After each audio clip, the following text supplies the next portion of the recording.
Pozdrav drugari! Kako sam i obećala svojim prijateljicama, danas pripremam tijesto sa heljdom za fokaču. Dakle, radimo fokaču sa 3 vrste brašna. Međutim, ja imam jedan mali problemčić, nije problem, ali eto, ja uvijek pravim jednaku smjesu kako ću i vama prezentirati i od te smjese napravim sebi 3 obroka. Napravim fokaču, napravim uštipke i napravim jednu picu. Bude mi sasvim dovoljno, znači za 3 dana 3 različita obroka, mislim vi to možete sve zgombati u jedan dan, jel?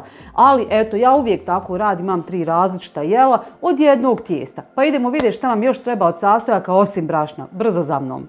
Ovo vam je vrlo jednostavan recept. Zašto? Zato što sve ide na čašu.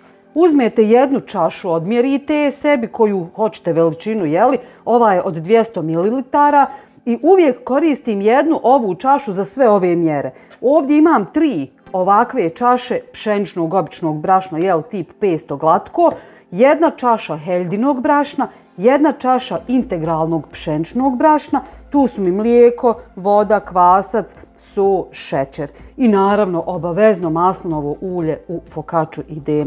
Ja ću nju samo malo da nadjenem sa, ovdje mi je mozzarella, malo paradajza, ovdje mi je bijeli luk i ružmarin, naravno obavezno opet maslinovo ulje da se fokača premaži. Idemo začas umijestiti tijesto. Mlijeko sam prebacila u malo veću šolju kako bi kvasac imao mjesta da nadođe. Jel? Sada ćemo šećer i mlijeko staviti malo da se zagrije i dodati kvasac da se aktivira. Evo kvasac samo što nije spreman, mi ćemo za to vrijeme da izmiješamo brašna. Dakle, dodajem heldu, integralno pšenično, dodajem so. Sad ćemo ovo sve dobro kašikom ili rukom izmiješati i onda ćemo dodati ove vlažne sastojke. U brašno dodajem toplu vodu, odmah ćemo dodati i ulje, 3 ove supene kašike, otprilike, mislim evo kane koja kap više, nemojte uopšte da se obazirete na to. I sada dodajemo mlijeko sa kvascem. Od ovoga ćemo da izradimo fino, kompaktno tijesto koje naravno ne može da bude jednako kao kad mijesite od običnog samog pšeničnog brašna. Biće onako malo rastresito pod rukama, vidjet ćete, ali može se uraditi, nije nikakav problem. Znači pravila sam ovo nebrojeno puta i tijesto je jako ukusno.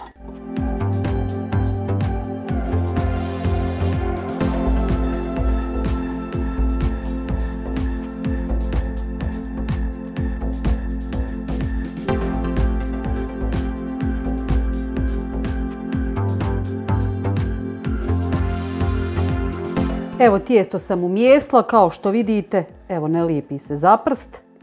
Sad ćemo to fino da pokrijemo i ostavimo da se udvostruči i onda je spremno za upotrebu. Jedna mala napomena, na kraju će nam trebati malo soli, ja koristim za fokaču uvijek himalajsku sol. Hajmo mi sada pripremiti dok se tijesto tamo aktivira i nadođe. Pripremit ćemo dakle smjesu za premaz. Treba nam maslinovog ulja, ma jedno 3-4 kašike. Ne može ga biti puno, vjerujte. Tako fino popije. Dobro. Sada ćemo dodati, ima ova čarupica ruzmarina, pa jednu onu malu kafenu kašku otprilike. Malo granula bijelog luka. Ovo je sad sve po ukusu.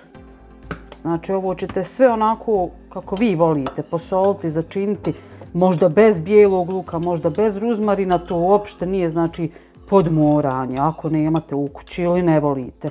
Evo ovo ćemo sada ostaviti fino da se ovi ukusi sjedine i otpusti ovaj ruzmarin i odo da popijem kafu dok tijesto ne bude spremno.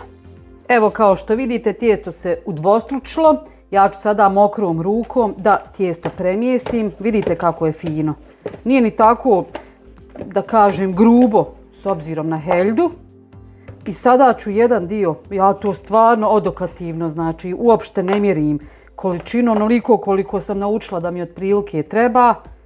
Evo možda još samo mrvicu dodati i to je ono što ću upotrijebiti za, ovo ću ostaviti u frižider, dakle za sutra.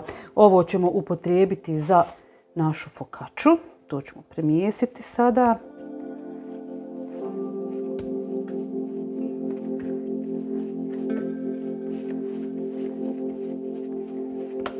I ostavit ćemo sad samo jednu minutu da odmori. Malo ćemo pobrašniti da nam se ne uhvati korica. Tijesto je odmorilo nekih minutu, dvije, sada ćemo fino da ga razvijemo. Što se tiče oblika, ja to ništa ne ganjam, ne cicam, ja napravim onako kako sam raspoložena tog trena i uvijek pečem na velikom plehu od rerne na papiru, pa kakva bude, bit će uglavnom ukusna, znači ne mora to biti nešto aman prelijepo. Fino razvijete, vidite kako je krasno tijesto, ništa se ne lijepi. I nemojte da vam bude baš pretanko. Ne valja kad je pretanka baš fokača, ali ne valja ni kad je predebela. Otprilike nekih pola centimetra. Da vidimo, još samo malo.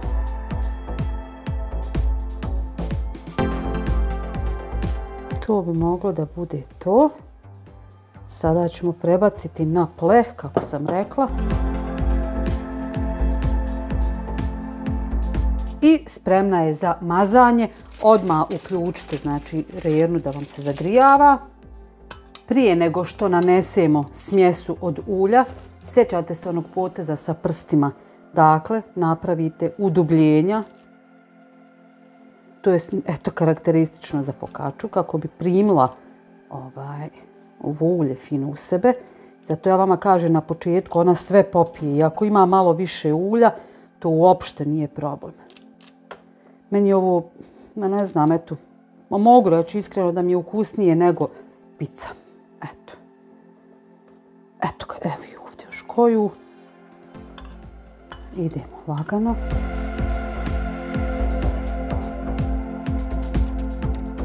Možete ove mini mozzarelle još dodatno usitniti, a i ne morate, možete ovako cijele staviti.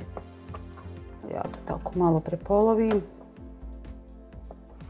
Paradajz ću na 4 dijela i sada ćemo sve to fino da redamo. Slobodno pritisnite znači sir unutra.